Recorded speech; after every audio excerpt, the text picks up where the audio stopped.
Hello, welcome to the video. Today I'm going to be painting some Tomb King skeleton warriors.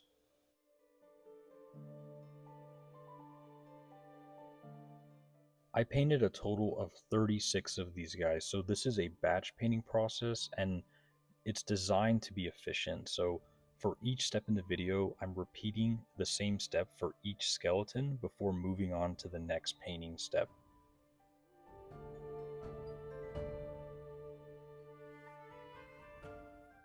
The first step in this process after priming, of course, is to set up the bases. So for this, I'm just using regular Elmer's glue and fine ballast. The reason why I'm doing this first is because later in the process, when I dry brush the skeleton, I also dry brush the base at the same time, kind of knocking both steps out at once.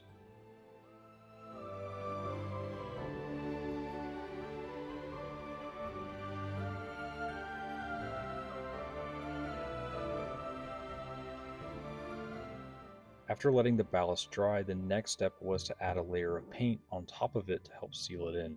For this, I used apple barrel paints and flow improver. I also added a lot of water to water down the texture a lot.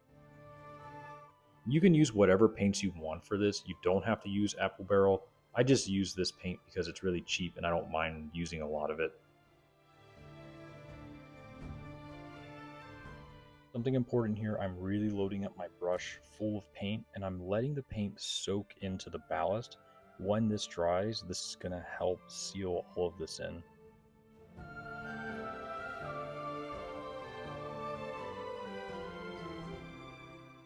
Next up, we have our base coat. I'm using whole red, which is a reddish brown color.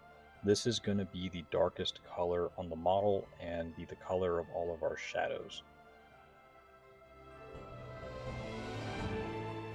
I'm keeping it really simple here. I'm using a large brush and a base coat consistency and painting the entire model with it, including the base.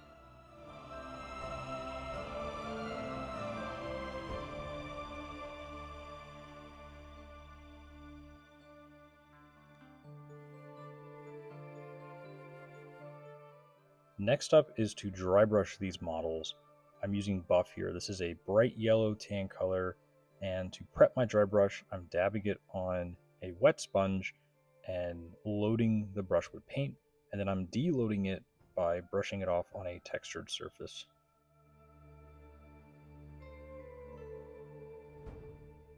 I'm using a very light touch here, and I'm letting the paint catch on all of the different details and textures on the model. I'm also dry brushing the base here, which actually finishes the base.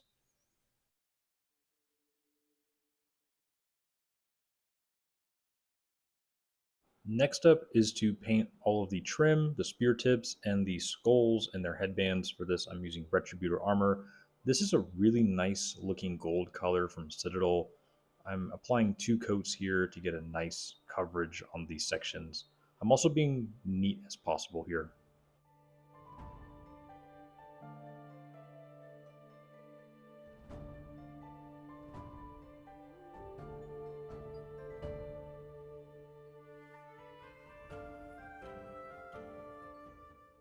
Next up is to wash the model to add in those dark shadows, and for this I'm using Agrax Earthshade.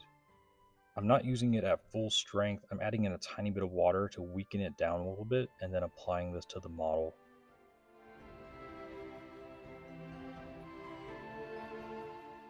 Because these models are skeletons, they have so many little details and crevices that are perfect for a wash like this. The only thing I'm keeping in mind here is that I'm trying not to let the paint pool too much in any recess.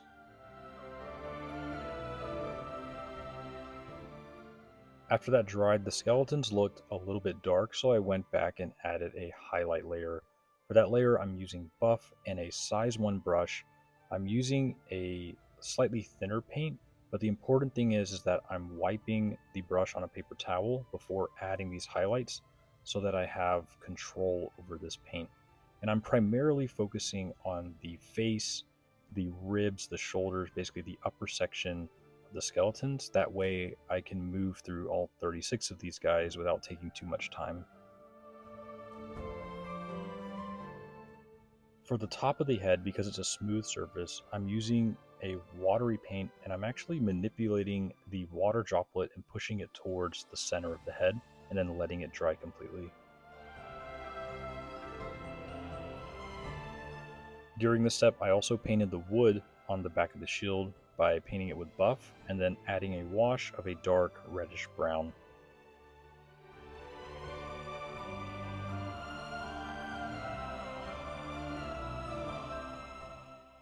After that, the skeleton's base and trim are all done, and it didn't take that much time.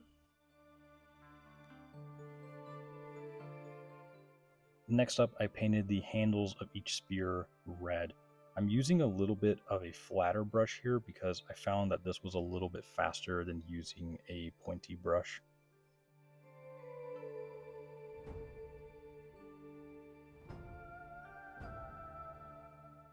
All that's left are the shields, and this is the part that took the longest, but I also think it is the part that looks the best. The base coat is Macragge blue, and I'm also sketching out the different patterns for each shield during this step. Now, something that's important here is that with each step in this process, I'm repeating it on every single skeleton before moving on to the next step. This allows the paint to completely dry before moving forward. After the base coat, the next step is to sketch out the highlights. For the first layer, I mixed Macragge blue and Temple Guard blue in about 50-50, and then I applied this layer to the part of the shield that I wanted to be brighter, and in this case, it's around the center of the shield.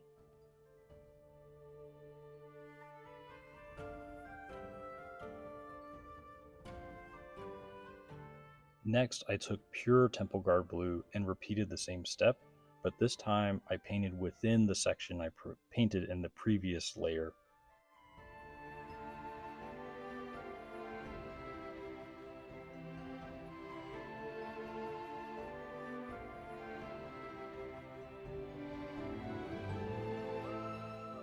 From here, I start glazing. The first step is to water down my Temple Guard blue to a pretty watery consistency and then apply this onto the shield. Now what you'll see here is that I'm starting my brushstroke in the dark blue section and then pushing the paint towards the center. My brush leaves behind a water droplet wherever I end the brushstroke, and this is intentional, and I'm trying to leave that water droplet where I want the paint to be the most vibrant. Make sure you let this layer dry completely before moving on to the next step. In this case, I'm just repeating this on every skeleton, and by the time I get back to skeleton number 1, it's completely dried. For the next layer, I go back to my Midtone and I water this down to the same consistency as the previous layer, and instead of applying this to the center, I'm applying this around where the bright blue and the dark blue meet. And what you'll notice here is that I'm trying to manipulate that water droplet, and I'm trying to put it right on the edge of the dark blue and the light blue. After this dries, this is going to help smooth these transitions.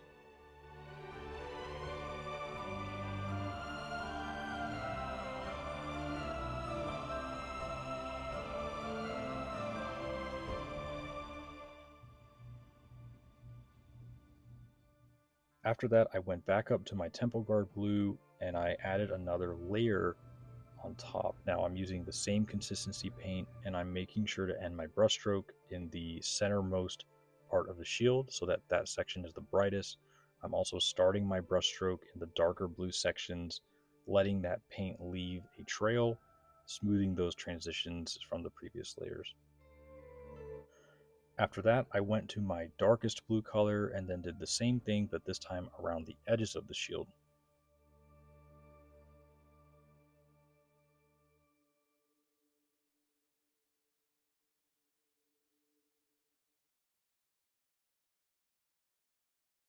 From here, it was just a matter of going back to my midtone color, smoothing out the transitions, and then doing one final layer with my brightest color to brighten up that center as much as I could. Now you might be wondering how long this took. I think it depends on how experienced you are with glazing. If you're like me and you don't have that much experience, the first 12 skeletons might take you a while because you'll be having to figure out how to do it and like how thick the paint needs to be and all of that. For me, I got faster and faster as I progressed through these 36 skeletons, which is something that I found really cool. I like that these models are simple because it really gave me the opportunity to sit there and practice this technique on 36 of these models.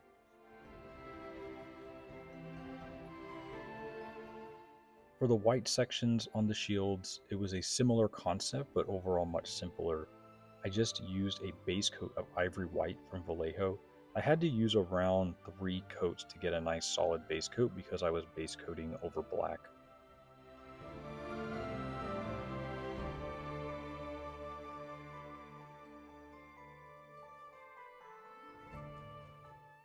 After getting that solid base coat, the next step was to take Agrex Earthshade and apply this. Now, the key thing here is that I added a little bit of water to dilute the paint, and when I'm applying this, I'm not just applying it in one even coat, I'm actually manipulating the water droplet that's left behind from the brush, and I'm pushing it towards the edges of the white section, and this will create a natural gradient on these white shields.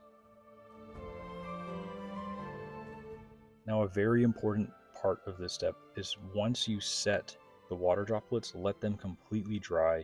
Don't touch them or they'll leave behind these coffee stains. And that's pretty much it. From there, it was just a matter of touching up the models and fixing some mistakes here and there. This was a really fun process. The thing that was most striking to me was the simplicity of these models. I normally paint Death Guard, and those models are extremely complicated, but these guys are quite literally just skeletons with spears and shields, and I really love that. Because of the simplicity of these models, I felt a little bit more free to sit there and practice painting the shields exactly as I wanted them. With that, I hope that you enjoyed the video. If you like Old World, let me know in the chat. I think I'm going to get some orcs, and I think orcs are probably going to be the army that I'm going to go with, but I do like Tomb King, so we'll see. Hope to see you in the next video.